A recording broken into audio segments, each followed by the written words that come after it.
বন্ধুরা, আজকের ভিডিওর বিষয়বস্তু হলো স্টক মার্কেটে কি করে টিকে থাকা যায় আর কি করে সাফল্য অর্জন করা যায়। স্টক মার্কেটে ওয়ারেন বাফেট এমন একজন লেজেন্ডারি ইনভেস্টর যিনি স্টক মার্কেটে থেকে টানা 80 বছর ইনভেস্ট করে গেছেন। ওনার স্টক মার্কেটে ইনভেস্টের প্রথম রুলটাই হচ্ছে লং টার্ম ইনভেস্টমেন্ট, দ্বিতীয়টা হচ্ছে ডিসিপ্লিনের সাথে ইনভেস্ট করা। বন্ধুরা, রুল তো আমরা সবাই জানি, কিন্তু যখন মেনে চলার সময় আসে তখন আমরা সেটা আর মানি না। এর কারণ একটাই হচ্ছে আমাদের তাড়াতাড়ি প্রফিট কামানো, দ্বিতীয়টা হচ্ছে আমাদের লোভ, মানে আমাদের তাড়াতাড়ি বড়লোক হতে হবে। এই কারণে আমরা মার্কেটে টিকে থাকতে পারি না, আরেকজন সফল ইনভেস্টরও হতে পারি না। আমরা যদি স্টক মার্কেটে সফলতার কথা বলি, এক একজনের কাছে এর ডেফিনেশন এক এক রকম হতে পারে। একজন সফল ইনভেস্টর হতে গেলে এক লং টাইমে বড় রিটার্ন কামানো, 2 নম্বরটা হচ্ছে ক্যাপিটাল বাঁচিয়ে রাখা, তৃতীয়টা হচ্ছে স্ট্রেস ছাড়া মার্কেটে ইনভেস্ট করা, 4 নম্বরটা হচ্ছে ইমোশনাল কন্ট্রোলে রাখা, 5 নম্বরটা হচ্ছে ফাইন্যান্সিয়াল ফ্রিডম, মানে চাকরির ওপর নির্ভর করে না থাকা। মানে তুমি যে লক্ষ্য নিয়ে মার্কেটে ঢুকেছ সেটা ধারাবাহিকভাবে অর্জন করতে পারলেই সেটাই তোমার সাফল্য। বন্ধুরা, তোমরা যদি মার্কেটে অন্তত 5 বছর টিকে যেতে পারো, প্রফিট কম হলেও কোনো অসুবিধা নেই।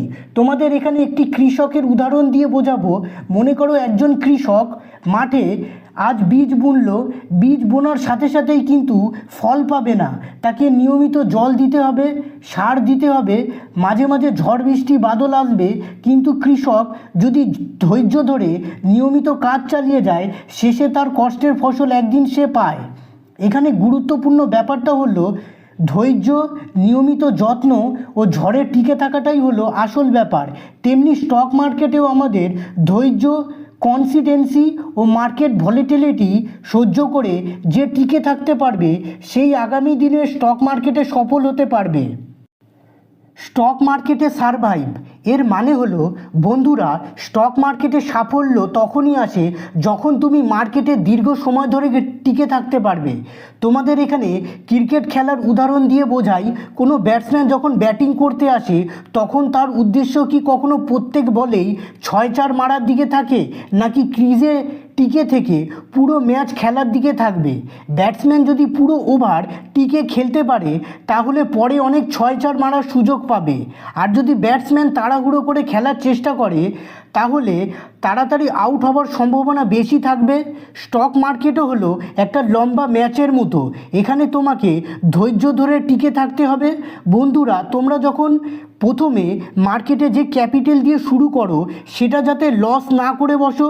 প্রথমে যদি বড় ক্যাপিটাল লস করে বসো তাহলে তোমাদের মনোবল ভেঙে যাবে এবং কোনো ডিসিশন তুমি নিজের থেকে একা নিতে পারবে না। সেজন্য ক্যাপিটালকে রক্ষা করা তোমাদের প্রথম প্রাথমিক কাজ হবে। ডিসিপ্লিন। বন্ধুরা, স্টক মার্কেটে টিকে থাকার জন্য ডিসিপ্লিন হওয়া অত্যন্ত জরুরি। ডিসিপ্লিন মানে হলো তুমি একটা নিয়ম বা রুল তৈরি করো আর সেটা মেনে চলো।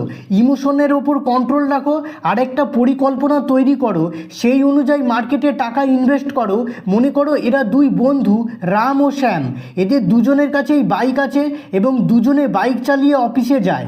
রাম সিগন্যাল মেনে চলে, রেড হলে সিগন্যালে দাঁড়ায়, নির্দিষ্ট স্পিডে গাড়ি চালায়। এখানে রাম ধীরে হলেও স্টাডিভাবে এগোয়, নিজের নিয়ম ভাঙে না। রাম হয়তো একটু ধীরে যাচ্ছে কিন্তু সে সেফ, আর প্রতিদিন এইভাবেই সে অফিসে যায়। অপরদিকে শ্যাম রেড সিগন্যাল দেখেও থামে না, স্পিড লিমিট ভেঙে দ্রুত গাড়ি চালায়, অন্য গাড়ি দেখে হঠাৎ লেন বদলায় আর নিজের ইচ্ছে মতো গাড়ি চালায়। এখানে তোমাদের মনে হবে যে শ্যাম অনেক দ্রুত এগিয়ে যাচ্ছে, কিন্তু এখানে শ্যাম অনেক ঝুঁকি নিয়ে প্রতিদিন অফিসে যাচ্ছে, ফলে এখানে এক না একদিন গাড়ি দুর্ঘটনা হবার চান্স বেশি রয়েছে। বন্ধুরা, আমি এখানে লিখে দিয়েছি, সিগন্যাল হলো তোমার স্ট্র্যাটেজি, স্পিড লিমিট হচ্ছে রিস্ক ম্যানেজমেন্ট, আর লেন হচ্ছে তোমার রুলস। এখানে মূল মেসেজ হলো স্টক মার্কেটে সফলতা স্পিড দিয়ে আসে না, আসে ডিসিপ্লিন দিয়ে। যেমন রাস্তায় নিয়ম না মানলে দুর্ঘটনা হয়, তেমনি মার্কেটের নিয়ম না মানলে লস হয়। কারণ মার্কেটে টিকে থাকতে হলে গতি নয়, নিয়মটাই হলো আসল। Systematic investment. বন্ধুরা, কোনো কোম্পানির শেয়ারে তুমি কিনবে বলে ঠিক করলে, তোমার কাছে মোট 50,000 টাকা আছে, শেয়ারের দাম ধরে নিলাম 100 টাকা। এবার তোমরা কখনো একবারে পুরো টাকা ইনভেস্ট করবে না, 5 ভাগে ধাপে ধাপে ইনভেস্ট করবে। প্রথমে 10,000 টাকা ইনভেস্ট করলে, টোটাল 100টা শেয়ার পেলে। এবার মনে করো শেয়ারের দাম 100 টাকা থেকে কমে 90 টাকা হয়ে গেল, তখন আবার 10,000 টাকা ইনভেস্ট করে দিলে। এবার টোটাল শেয়ার সংখ্যা হয়ে যাবে 111টা। আবার শেয়ারের দাম 90 টাকা থেকে নেমে 80 টাকা হয়ে গেল, আবার 10,000 টাকা ইনভেস্ট করে দিলে, আবার টোটাল শেয়ার হয়ে যাবে 125টা। এবার মনে করো শেয়ারের দাম বেড়ে 85 টাকা হলো, আবার 10,000 টাকা ইনভেস্ট করে দিলে, তাহলে টোটাল শেয়ার হয়ে যাবে 117টা। আবার শেয়ারের দাম একটু বেড়ে 95 টাকা হলো, শেষ 10,000 টাকা ইনভেস্ট করে দিলে, টোটাল শেয়ার পেয়ে যাবে 105টা। তাহলে মোট শেয়ার সংখ্যা হয়ে যাবে 558টা, আর অ্যাভারেজ প্রাইস হয়ে যাবে 89 থেকে 90 টাকার মধ্যে।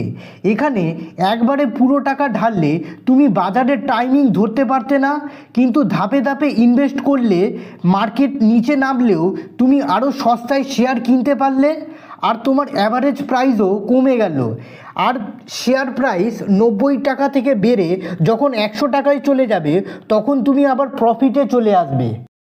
রিস্ক মানে হলো তোমরা যখন কোনো শেয়ার নির্বাচন করো, তখন শেয়ারটা কতখানি রিস্কি সেটা আগে জানতে হবে।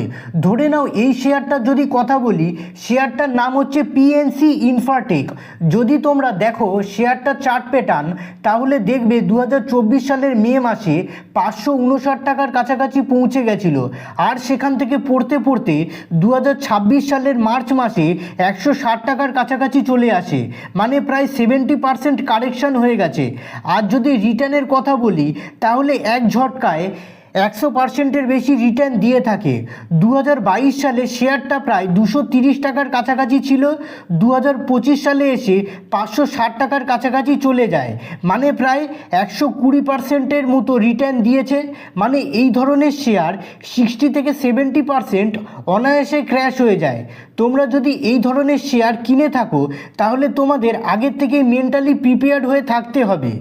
তো বন্ধুরা, ভিডিওটিতে যতটুকু ইম্পর্টেন্ট পয়েন্ট ছিল সব তোমাদের বলে দিলাম। চ্যানেলটিকে ভালো লেগে থাকলে লাইক সাবস্ক্রাইব করে দেবেন। আজকের মতো নমস্কার।